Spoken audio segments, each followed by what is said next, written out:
যদি মনে করে আমি অকাবলিয়ে লাভলে, আমি অকাবলিয়ে লড়াই করলে তোমাকে আন্দোলন করতে দেবো না, তাহলে সেই জাহান্নামের কুত্রাকেও জানিয়ে দেবো তোমার বিরুদ্ধে আমাদের যুদ্ধ চলবে।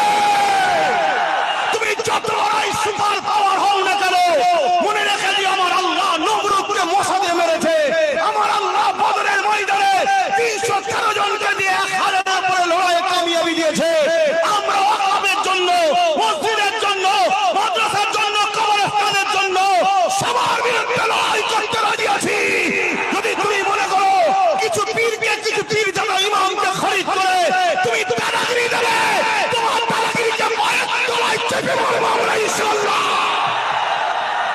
আপনারা তৈরি আছেন তো নাকি? এ লড়াই হবে, এ যুদ্ধ হবে। আপনারা কারা এই যুদ্ধে অংশগ্রহণ করতে চান হাত তুলে দেখান, বলুন লাব্বাইক ইয়া রাসূলুল্লাহ, লাব্বাইক।